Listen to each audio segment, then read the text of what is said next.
So welcome back. This is our first major Your Ride and I premiere event. A rider left me their ride. We'll call him a Papi G. Sorry, Papi G, I'm a Charger fan. I know you're a Raider fan, but he left me his ride. He said, keep it for the day. Wifey's taking me out for me to explore, to play, to learn, to enjoy.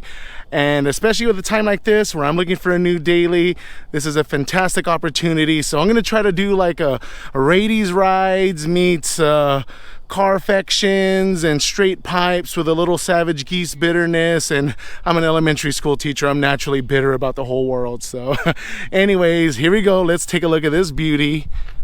We have the new 5.0 Mustang, and I'm gonna go ahead and do a voiceover with some of the features and some of the upgrades and modifications he's done. But just taking a look at the exterior, I mean, it has been a kind of love it or hate it look, especially with the pictures that they came out originally. It just looked a little too futuristic, too like RoboCop-y kind of look. Or again, the pictures didn't really kind of do it justice until you see it in person. And guys, if you see it in person, wow, all I can say is they really nailed the ballpark with continuing the tradition of like that look that they brought back in what, 2011, 2012, right? Following the Mustang lineage there and bringing it to a modern kind of concept today, which a lot of people enjoy, a lot of people love. And again, with this paint, with the bodywork, with the lines, I mean, Ford, this is the reason why Ford has won the Pony Wars. And you guys know how much I love the Camaro. You guys know about the Z01 1LE cheater code for Gran Turismo. You guys know I love that. But by all means, if this is the only one we have left, guys, go get it. Get this. Oh, look at that beautiful glass roof. I mean, this is fantastic. So I'm definitely going to give a good walk around. We're going to talk about the tires. We're going to talk about these massive Brembos. We'll go ahead and do the interior, and we'll get to drive this down to the wineries and back. You'll get to listen because he did upgrade that exhaust. And I'll go ahead and do again a voiceover with some of the features that he's done with the car, some of the upgrades, and what makes this I mean, not only a wonderful daily, if you will, if you have the ponies, the monies to pony it up, if you will.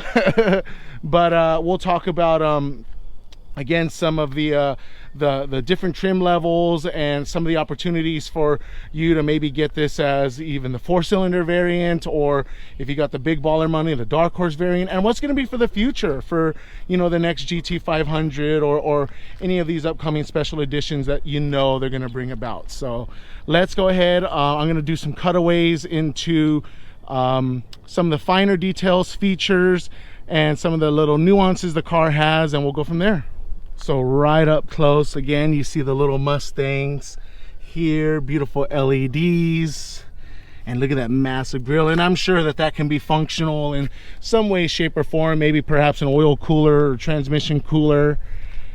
Again, beautiful, aggressive looking front. Again, kind of reminds you of that GT 500 front bumper style. And again, more opportunities for air cooling and exterior cooling. I mean, there's plenty of it for it to go there.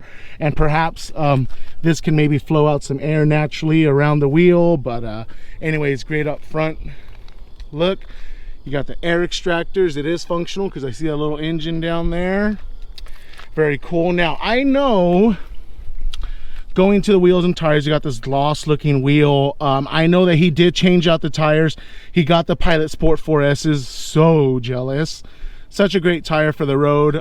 Look, it does stick, so definitely be careful going over those rocks nice and slowly. You got the furry cardboard in there. Again, that beautiful 5.0 badge. Love it. He definitely did the tint. Again, I'll do a voiceover for that. Smart man. Got the little mud guards, mud protectors. I'm sure it's factory or not, but again, fat Brembos. You got that extra caliper in there. It is an electronic e-brake, which sucks, but I mean, it's all good. That's kind of the future. little kind of lip spoiler we have over there. And again, look at the rear. Now, see, again, love it or hate it with that massive crease for the rear tail lights. I'm not sure if it's sequential or not. I'm gonna have to try it out, but it's definitely the most controversial feature when it comes to that. Again, beautiful. You got the reverse light there. Super cool. And remember with the previous generation with the bumper sag, so it's funny when I'm just walking around with this, you notice again Ford quality and some of the panel gaps and body gaps. They really try to address that that bumper sag, and again that thing is super tight. But then again, you come around and then some of the body panels and body gaps are bigger, shorter, smaller. We love you guys at Michigan, don't worry, right? So again, the body panels and fittings are a little bit iffy still. It's America, it's all good. But again, super tight and then super loose. So we want it tight, baby, keep it tight. Again, body panels and gaps, it's your judgment on how it looks. Again, I love that gloss black roof, actually. Really. I mean, again, you know, this is a mass-produced kind of car. It's not really a one-off, but take it as you will. I think overall fit and finish looks okay.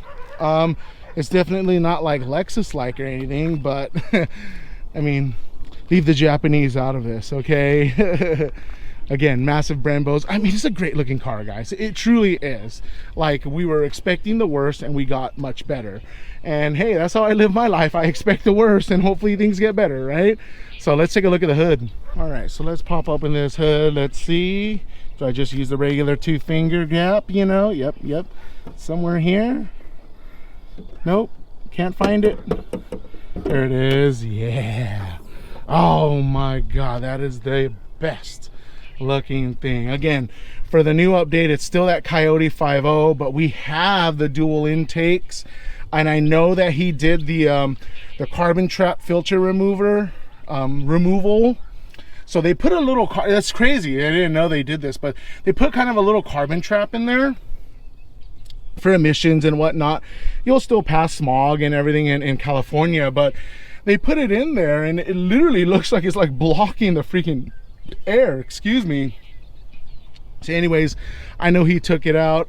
I mean, this is the platform. The Ford engineers did such a great job with building this car to be reliable. And we'll talk about the transmission. That is kind of a sore point. Like, that's where the battery is located, nice and as far back as you can. But you know, we'll talk about the manual transmission. I know Papi G did a short shifter kit. It feels really good. I mean, from that perspective, I've only driven, like, you know, oh, I love that Mustang, right? And then you can get this in all carbon fiber too.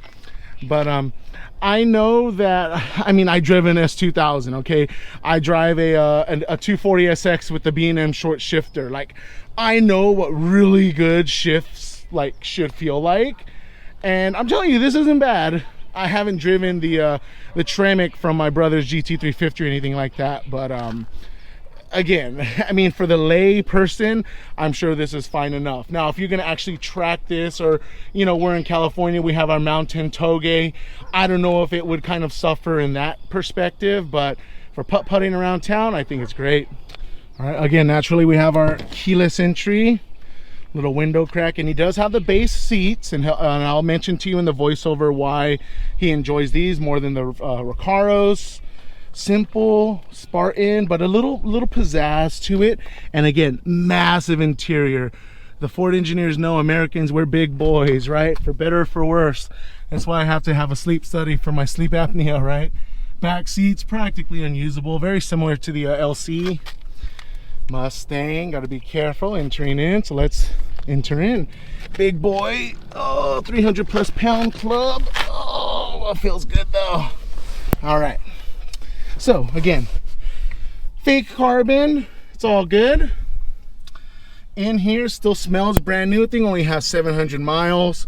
Looks like a factory sound system. You got the dual screens. And if I close this, Press the brake. Oh, so cool. All right, we got the accessory on. Clutch in. Again, he has a short shift. I don't know if this is factory or not. Probably not. Make sure it's in neutral. Oh, now imagine getting to work every day with something like that. Now, big steering wheel, kind of little deep dish, a little concave to it, but I like how the buttons are medium thick. You know what you're pressing. Flat bottom, okay, for my big package down there. You got your lights, your standard issue kind of stuff. But again, another big point of contention were the digital screens. So I'll do my best to kind of walk through it. I'm not going to try to mess up any of his settings, but we got this, cup holders, the electric parking brake sucks. I got to put that on right now. Okay, got that. But overall, very nice interior. Let's start exploring these screens. And man, I love that. Okay, so AC. I'm an auto guy. I've always used auto. We got settings. Here we go. Phone list, vehicle, clock, general, instrument cluster, right? That's the one we want. Choose screens. Oh no, that's not it. Oh man, I want to see the good stuff, right? Center display. Calm. I'm so calm. Oh, that's so calm. Actually, that's not bad, because like if I don't want to see all that nonsense, just give me the time, give me the date. I actually don't mind that. Okay, brightness, it's all good. Vehicle hotspot, Alexa, software updates. It's crazy, man. They're tracking you. The Lexus tracks me too, though. So you got that, your trips. I mean, I'm sure it takes a while to definitely explore. It's good that it's a touch screen. Oh, here's your My Mustang mode, right? There you go, My Mustang, traction off. I'm keeping that on. I'm not trying to wreck Papi G's car right now. What's this? Star. Rev matching. Ooh, I love that. Nice. One button. The way the 350Z does it. It's supposed to be one button. USB-A, USB-C, cigarette lighter. You got the radio. Gonna turn that off. Okay, so here we go. Auxiliary gauges. Ooh, very nice, very nice. Got the colors. That's so cool, man. I'm telling you, they know how to appease the young folks, man. Cluster theme. Match my drive mode. Normal. Sport. There you go. Ooh, BMW-esque, right? Track mode with the single. Copy the S2K. God, that looks good, right? Calm. That's what else, dude. I want to see that. And of course, everyone's favorite, Foxy Roxy. Gotta love that. That's the best. Leaving it on Foxy Roxy. So you can change your colors. You got the exhaust modes. Again, I don't think it does anything for him because he has an aftermarket exhaust. But I mean, this is freaking awesome. I'm gonna turn off this AC. It's warm in here already. It's because I'm so hot. He's so stupid. How do I turn this off? Oh my god. See, Ford, how do I turn off the AC?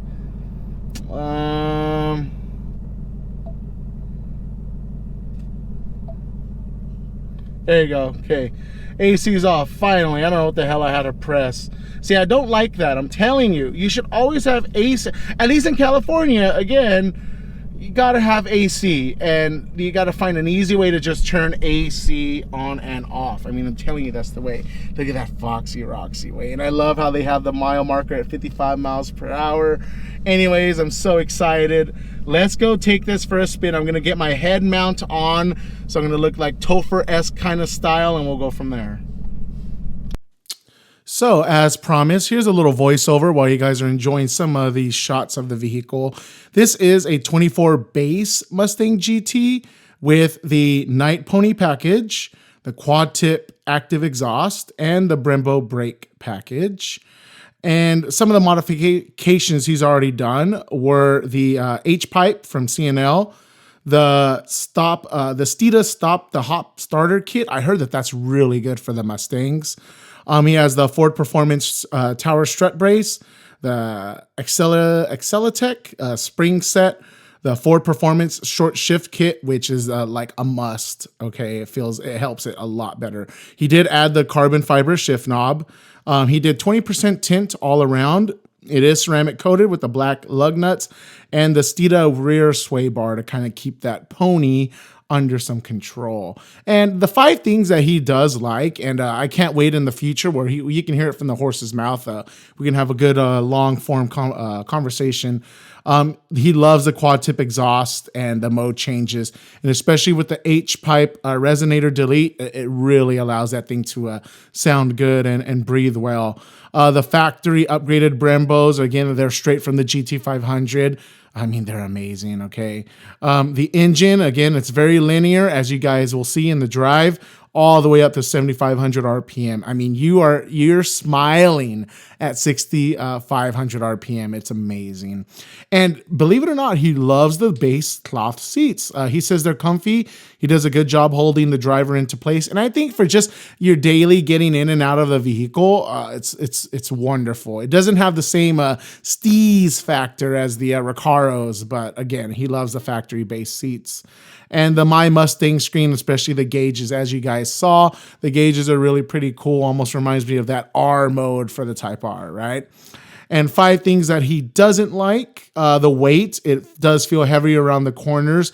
We kind of started to feel that. You can feel it set, but as anything that upsets it, it starts to bounce and you really start to feel like the heftiness of it. Very not nimble like the S2000. The steering feel, again, that was one of the things that I mentioned right off the bat. Just zero weight. It almost feels too light, he was mentioning. The seat adjustment doesn't allow him to sit low enough. I think that's a common problem for a lot of these cars, is that no matter what you do, you can't sit really low enough in the car. For me, the LC is actually really, really low. Like I can barely see above the hood line, and that's how you get in trouble. But definitely that's a thing for him. He says the clutch cat point and travel is too far from the floor. See, I disagree with him. I like that clutch point a lot. It's lower, and I guess I prefer lower. So I'm off that horse. And then he says the car always starts in normal mode and you have to switch it every time. He wish he could prefer a programming to start it in sport mode. And so I think that's a common a thing for a lot of people. But I appreciate you guys listening to this part. Let's watch the drive. All right, okay, so I don't know how the heck regular car reviews and all those guys do it. They're just much smarter than me.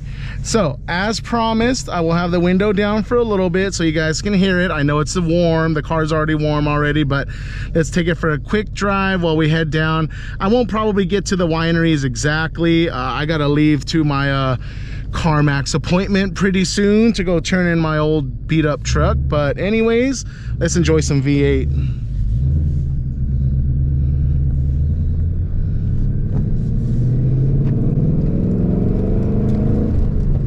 Again, those sticky Pilot 4S's, kicking up some rocks. Man, that sounds so good. Dude, I don't know how he doesn't drive this to work well, he lives in the community that, oh, here we go. Oh, and again, the shifter feels really good. Again, if this is MT82, if everyone says this is a bad shifter, I mean, at least he did the short shift. It feels nice. It feels good. You know, is it as maybe direct as the S2000? No, of course not. But everyone compares the shifting to Honda shifting in the S2000 specifically. But this feels meaty. This feels good. And again, very comfortable ride, somewhat bouncy. And I know that that's what Savage Geese and all them were saying, is that, or what is it, those other guys from Canada, whatever they are, they're always saying this is not really a track oriented kind of car. And again, for America, 90% of the time we're not in the track. In California, let alone, you know, it's so hard to find tracks, you know, that we can go to. We go to the mountains, or we just go to the Cars and Coffee with our pinkies out talking trash. So this feels great for American kind of roads. And again, I don't want to ruin his freaking Mustang, but it feels good. It feels good. It's definitely on the softer side. No problem with that. I almost feel like the Lexus is almost like the suspension is more hard on that. Even in comfort mode, I feel like this is softer than comfort mode in the LC500. So crazy. It's almost bouncy though. Like the S2000, it's definitely firm, but not as bouncy. So definitely, if you wanted a comfortable ride, you got it over here. All right, let's kind of rip it.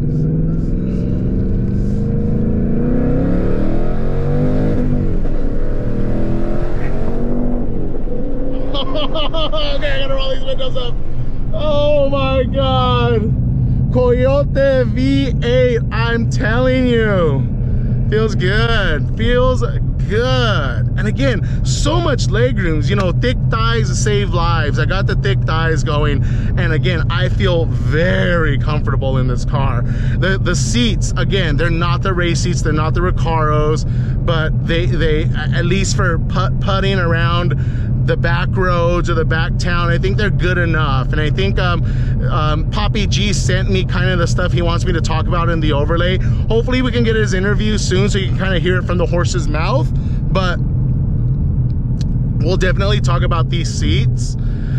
Again, the 4S's are fantastic. I'm so glad he upgraded those tires. And again, this just feels awesome, man. Like, you know, this is definitely a car you can daily, or you can comfortably live with.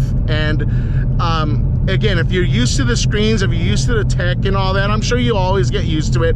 I already got used to the LC500. This is just a different mindset, a different way of thinking, but you can tell the Ford engineers put their time into, you know, what the consumer, at least what the American consumer kind of wants in their vehicle. So I appreciate it very much. And again, this isn't an exactly stock car, but I mean, Glenn did everything, Papi G did everything right that he needed to do in order to make this car feel good, you know, and slightly customized to his liking. So I really appreciate him letting me take this out, kind of give me some cheerfulness at a time of mourning for my daily, and just waiting for Toyota to freaking ship their cars out. And yeah, dude, I even contacted, dude, I sent a Honda, like, corporate, SoCal Honda dealers, corporate or whatever. I sent them an email saying, dude, I've contacted 5 dealers. I probably could have contacted more. All of them were not playing ball for a Type R at MSRP. And so I told them, like, how disheartening and discouraging is that? You know, like, I understand it's a special car, I understand it's a rare car, but dude, I'm not spending close to $60,000 for a freaking Civic Type R. I'm just not. As much as I freaking love Honda, that is just absurd to think. And so I sent them an email, and I'm sure it's gonna go nowhere. I'm sure they've gotten thousands of emails with my similar sentiment, but you know, it's just the way the market is for us.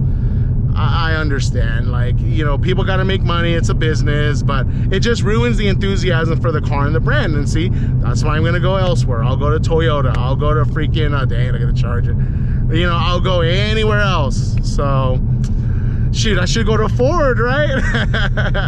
But yeah, no, this is super cool. Here we go. Don't shoot. There you go. I didn't put the auto rev match. I did it myself on that. Oh yeah, definitely. Again, bouncy. I noticed there is some firmness to it. Again, the S2000 wouldn't do that. Decently direct, I feel, in this kind of turn. And starting to soak up these bumps, crappy roads, especially after all the rain. Feels good. Definitely minimal to no feedback in this steering wheel, but that's that's a trait all these new cars have. So now these roads suck, so let's slow down for sure.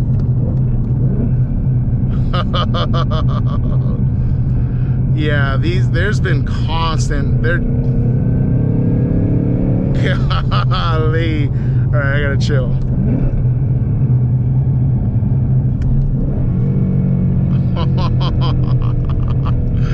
So cool, man. Look at all these houses, dude. $500,000 homes out here. They're ridiculous. California is just crazy. If I lived in the Midwest, I can get a Type R for sticker, right? Shoot, like Mr. Goose. That's a whole other issue with that. So yeah, definitely some of the turning, it feels direct, definitely numb in the steering wheel. Some of the bounciness may be off-putting. Again, I'm not sure if I put it in track mode, if it'll stiffen up. I'm not too sure if this has the adaptive dampers. I'd have to ask Papi G. But again, you know, if you're just dailying, you're coming back and forth to work, you want something a little more fun, dude, I don't know how you say no to this, other than, you know, you're not a Ford guy or you're not a V8 guy. Yeah, it just feels good though, dude. Way more comfortable than I thought it would be, or more livable. Now again, maybe if I had the crazy Recaros on it or something, it wouldn't be as fun, but again, the shifter feels good, and I'm assuming the maintenance cost is not too bad for this. The Coyote has been around forever, so you know, well, not forever, but since what, 2015. So, you know, at least, you know, people have tracked these, people have torn these in and around and apart. We have the wonderful boys at Papini's Garage that freaking race their Fords. Like, again, like, there's so much opportunity for this car. There we go. Put it into third. Oh.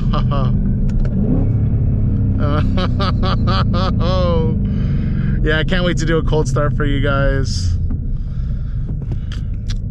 Yeah, MT82. I mean, the short shift feels really good. So, very good clutch uptake, kind of in the lower middle portion. Whoa, what's this guy doing?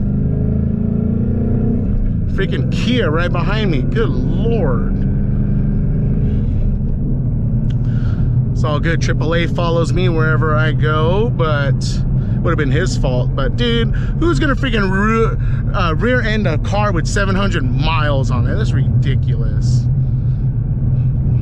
California, dude. California drivers, welcome to our land. Again, these roads suck. Like, I know in my S2000 and even in the LC, it's awful, and this car just soaks it up. Again, it's a heavy car, you know, and I'm not sure if maybe they did a good job like transmitting some of the noise, vibration, harshness, NVH, right?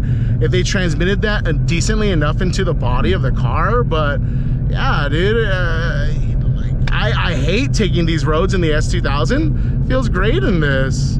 And again, we're talking about a almost 20-year-old car versus a 2024. But yeah, dude, not bad at all, I would say, if you have crappy roads.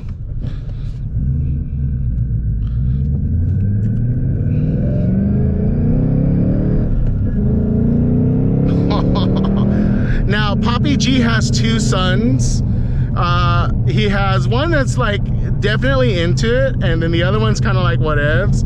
So we're assuming that the one that enjoys the Mustang will get it in the end, but we'll have to definitely see. This is definitely an heirloom car. We'll continue to monitor how Ford keeps the V8 in their Mustangs. They've mentioned in certain articles that they want to keep doing it.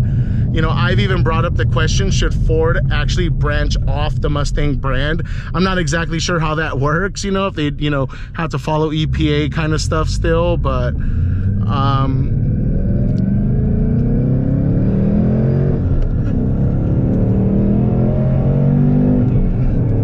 and that's just me short shifting at $6,000. Imagine me winding it out to $7,000.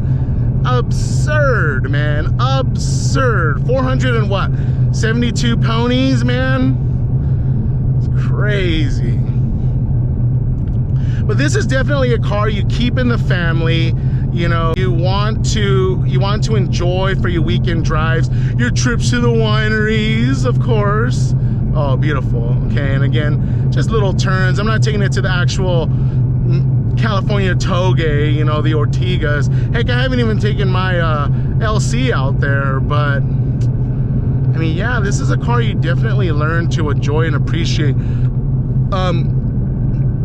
Now, again, I'm spoiled with my interior with the LC. I'm spoiled with the fit and finish with the LC. Again, it's my Takumi Craftsman, right? As they say in Savage Geese, they definitely have put that finer attention into the details. This is just a brawny American car meant for the masses, meant for the most amount of people to enjoy, meant for it to be accessible to those that, you know, want to aspire to get one, or planning to get one, or just want something to use and abuse. This is that car. You know, I would feel, you know, if the LC were to get in any accident, diminished value, get rid of it, it's worthless now. This, heck man, fix it, let's go all out, make it bigger, better, badder. Like, that's how I feel like this car is.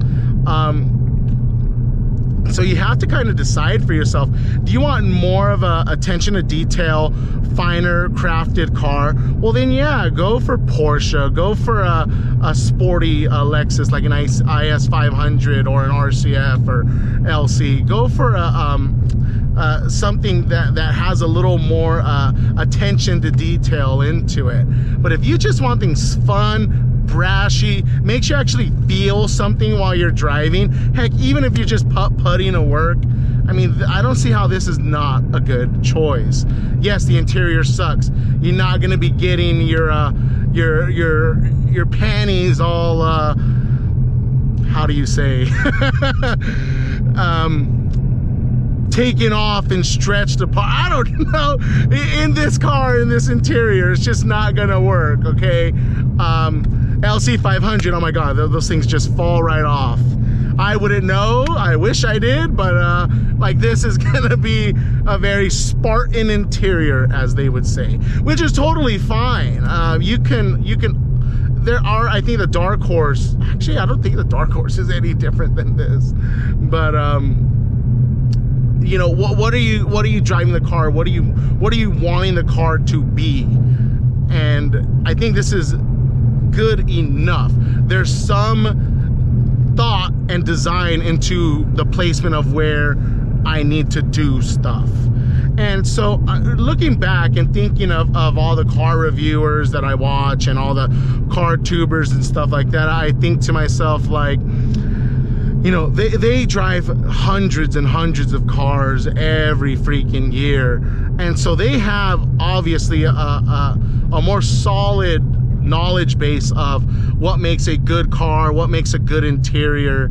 And for me, I mean, I don't have that, okay? I'm letting you guys know that right now. But I'm just thinking to myself, you know, this is an extended test drive. What do I like about it? What do I don't like about it? And what do I know, you know, how could I live with this on a day-to-day basis if I had to buy this now? And so I'm totally saying that from my judgment, this is good enough. Like, I feel like the AC vents are placed nicely, plenty of space for my passenger. I can throw a car seat in the back, maybe not a rear facing car seat, but you know, I can use this car for my day-to-day life. I could not use the LC whatsoever. The car gets way too much attention. Obviously, I can't use the S2000, okay? Obviously, my Hoopty 240SX, good Lord, if that thing's even just running properly, I'm happy. As you guys know, I need a seat for it. I got the seat, but my old seat rail won't work for it, so gotta spend another $300 getting that seat ready to go. But, you know, there's gonna be nuances and pros and cons to every car. Yeah, the turn felt good. There's gonna be nuances and pros and cons to every vehicle you drive. And so you kind of have to play that game of give and take. So, all right, I'm gonna U-turn it out here. And I'll start heading back home.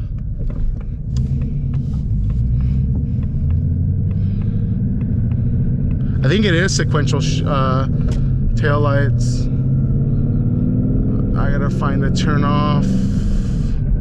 We'll roll the windows down again. I'm surprised the camera's not overheating yet. I can't find a U-turn. Let's just enjoy. Yeah.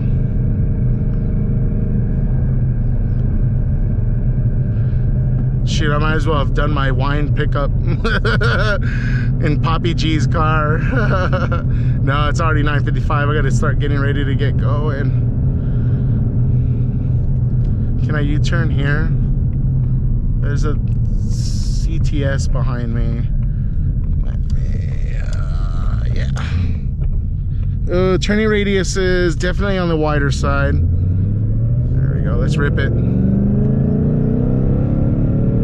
After this turn, that's 5. It's hit 7.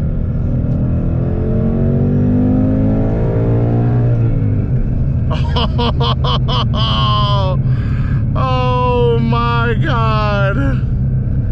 The smiles are definitely there after 6,500. I'm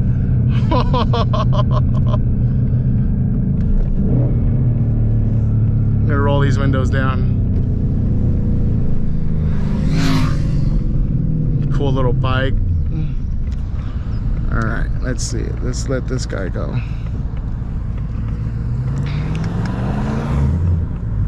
GM V8. I love that flat bottom.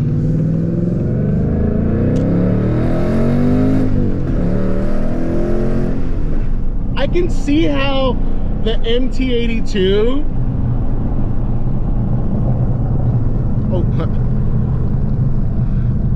I could see how the transmission, you can't be fast with it, especially when you're high up in the RPM. You have to be almost very abrupt when you're shifting it at there. S2000, you can just flick it and it goes into the next gear. This one you have to definitely be more, you have to definitely put it into gear, like, as opposed to like a quick shifting, like blah blah blah blah blah blah as the S2000. Definitely I noticed that, like, the MT82 wants more effort into its throw. So I totally get that, and I can totally get how on a track that could be cumbersome or tiresome. Well, definitely tiresome, I'm assuming, but I definitely feel then if that's the case, then it's definitely tuned more for, again, this kind of daily driving. Because yeah, the effort you have to put into the transmission. It's not a quick shifting slick, you know, even with this short shift kit, it's not really going to be, I'm sure it alleviates some of the effort, but the effort's still there. So look at the vacas. Oh, I gotta be careful. Yeah, everyone's hitting up the wineries. It's nice. The sun, it's overcast, but the sun came out earlier. Ooh, Veloster. It's our last weekend before we go back to work.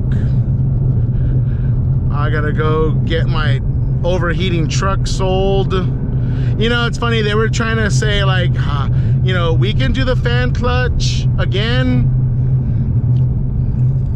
You know, because I had it done previously somewhere else.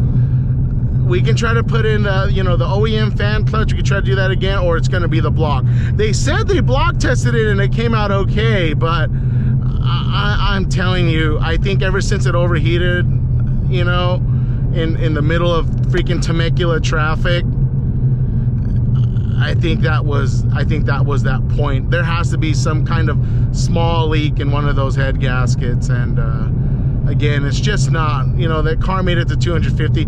Is it fixable? Yes, I'm sure it is. That iron block in that VG33 is bulletproof, but do I want to drop $2,000 in it? No, I don't. I really don't. I love that truck, but it's time, man. So yeah, this has been cool, dude. Thank you so much, Papi G, for letting me drive this and hit up the wineries, ring this baby out. You know, I know that this is a car you've always wanted. Your wife was super jealous. He gave you permission. I know you guys are Mustang fans, or you guys have a background in the Mustangs. I can't wait to interview, you know, both of you, or at least one of you, about, you know, the way you've kind of grown up and learned to appreciate cars and the driving experience. And I guess this is what this whole channel has been about, is, you know, as you continue to drive cars, like, what makes people spend $40,000 on a Corolla, you know, or pay over MSRP for a Type R? Like, what makes people do that? You know, I don't buy fancy clothes. I don't go on vacations. You know, my car payments are gonna be more than a lot of people's mortgages at this point when I have to buy a freaking new car. But like, what gives me that impetus? Could I go and get a $17,000, you know, 2015 Corolla? I'm sure I could. But why do I want a new Corolla or a GT86 or GR86, I should say? Why do I want the new stuff, or something that, you know, a car tuber has influenced me to buy, right? It was funny, on Savage Geese's Discord, they were talking about that Jalopnik article, $48,000 LC. And I put on the Discord, oh, you know, Savage Geese told me that the end was near, because that was his video, the end is near, for the Lexus V8. I put, so he told me the end is near, so I had to go and get one. That's why I started laughing to myself. And so again, you know, knowing, what is this called? This is an alternative asset. Thinking of this as an alternative asset. Like, why do we invest in this? Would it be better to put $40,000 into a stock market, or your IRA, or your freaking 401k? I'm sure it would be. But why? Oh, see, I would have misshifted there. Woo. Yeah, no, definitely the MT82 has some nuances you have to learn. I would have definitely have missed shift there. And you know what? Considering the S2000 is transmission can be finicky, especially when it starts to get a little too hot. You pressed in the clutch, but then you crunch the gear. Like, you definitely have to look at the Velocitors are out today. See, like right there, like it feels weird, but I'm in gear. Yeah, very interesting. I know the S2000 transmissions can get really finicky, especially when they're cold or when they start to get too hot. You know you clutched in, but then you hear that beautiful crunch, like I'm at freaking Jack in the Box tacos. This has its own kind of like I said, I would have missed that gear. It's like, oh my God, am I in first or am I not? So, like they said, like maybe you discover the things, the quirks about it quicker than later. Dead squirrel. So yeah, again, I haven't lived with this. You guys can let me know, or comment down below on your experiences with this transmission for the long term, right? But as I'm just driving and putt-putting, I love the clutch engagement. I actually really do. Kind of in the middle, lower end, versus like the GR Corolla is kind of on the higher end. So is the I can't recall the S2000. The S2000 almost just feels so natural to me. I can't even remember exactly where the clutch engagement is, because it works for me every time. I think it's on the the middle, just like perfectly in the middle, if I remember, because it's such a light, revvy little engine with no torque on the bottom end. It kind of doesn't matter where you clutch engage, you know. Like if you're on a hill with an S2000, you definitely have to have like the manual, the parking brake on, like, because you're gonna roll your ass back because there's no torque. This thing, you got nothing to worry about. Plenty of torque on the bottom end, and that's what I love about the Coyote for you guys, the Coyote V8, is that it is rev happy, but it has plenty of torque on the bottom end. I rev it out way more than it needs. Like I can probably let off the clutch at a stop and it would get into gear perfectly. Like that's what's cool about it. And again, some of these slight turns, nothing too crazy. It feels good. I do worry about the bounciness. You know, it could definitely throw you off track, or I can see how people lose their traction and run into a group of people. If, you know, for some reason or another, they're taking a sharp turn and then they hit over some type of lump in the road and you're flying, you're off, man. So you got to be careful with these cars, that's for sure. But again, I love these Foxy Roxy gauges. And I like how, yeah, it's just a button, my Mustang, right? Cluster theme, I'll put it, let's do sport. That's crazy, that's cool.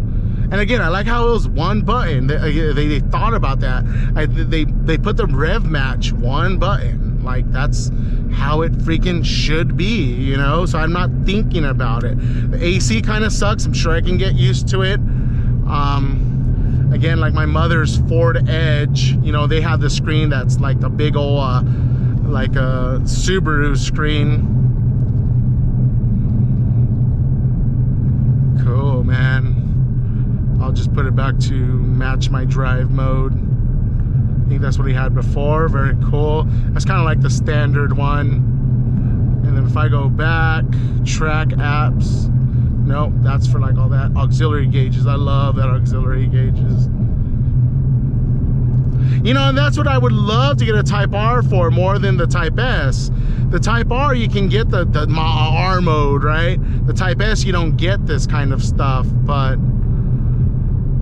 again, is it worth $60,000? Why are people paying? You know, I saw it on like Reddit. Someone was like, I paid $6,200 over. I felt that was a good deal. You paid $6,200, you paid $6,000. That's someone's rent for 2 months, 3 months. You paid $6,200. And my brother brought up this point, and I'm not sure exactly where he got it from, but they're like, you know, when you pay ADM, when you pay markup, that money is completely gone. Right, completely gone, on top of the 10 to 20% depreciation from that the car naturally takes. Now, again, with this crazy car market, it's weird because Civic Type R's with 10,000 miles, 15,000 miles are depreciating $5,000, right? You know, so you're driving it for free essentially. But even then, to say that $6,000 was a good deal for markup, then there's your depreciation. There's your 10 to 20% depreciation because you thought that the car, yeah, see, like I rev it way more than it needs to latch on. But, you know, there's your depreciation. The fact that you just made some dealer $6,000 richer than what they were making off any margin of that car. So, and again, I don't work for a dealer. I've never sold a car in my life. Well, I mean, other than like a used car.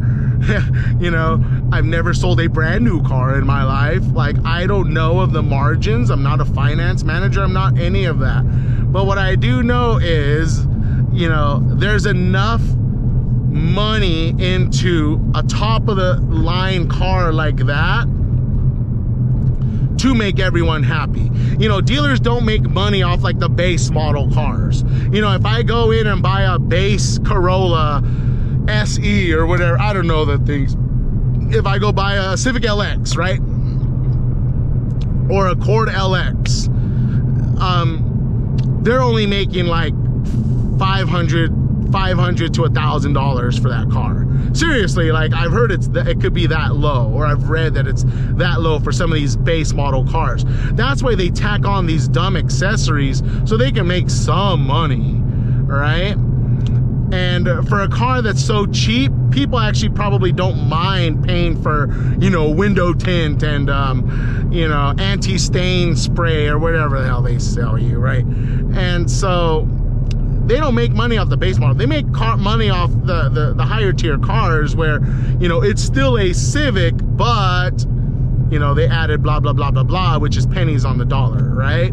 It's like buying a hot dog with just ketchup and mustard versus paying $9 for a bacon wrapped with chili beans hot dog. It's the same hot dog, but it's bacon wrapped with chili beans. That costs them $1.50 to make, but they're charging you now $9, right? So it's the same thing with cars, right? It's still a Corolla, but it's a GR Corolla now.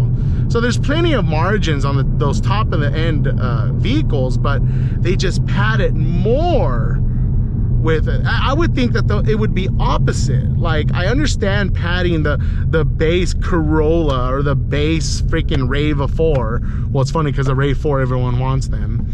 I can understand them padding those things up. I don't understand them padding up Type Rs and Dark Horses and all that stuff, man. So, but that's just me complaining, right? People say I complain a lot. That's how I get through life, man. Off other people's rationalities, or irrationalities, I should say. This has been fun, man. Thank you, Papi G. Thank you for you guys for like going for this drive with me. I know I sound like I ramble and all that. I know that Topher and all them probably do a way better job. They do a better job than I do, but they do it professionally and I don't. So I was able to talk through most of this video, and maybe I didn't completely edit down. I know I have to edit this down, but I'll put in the fun parts and whatnot. But I appreciate Papi G. I appreciate you guys watching, listening. I gotta drive this into my driveway, take care of it, let the engine cool down so we can at least do a cold start. We'll definitely catch some B-roll or some shots. I'll do an overlay of some of the Papi G's likes and dislikes, some of the modifications he's done. And again, I just appreciate the opportunity to do this, man. The first time. Yeah, the Lexus IS, big old meaty wheels and tires on that.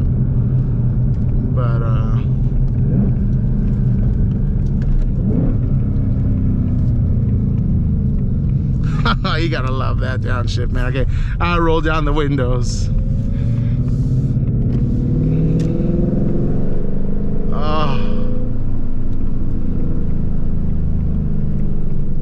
How could you not have fun just driving this car, like putt-putting all day and all night? And I love how Papi G's like me keep the miles low.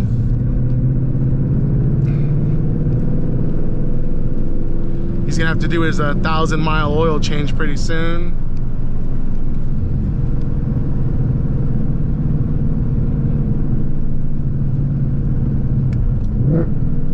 I love that.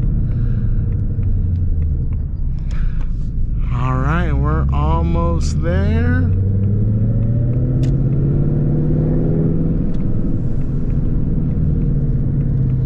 Gotta go slow over this water.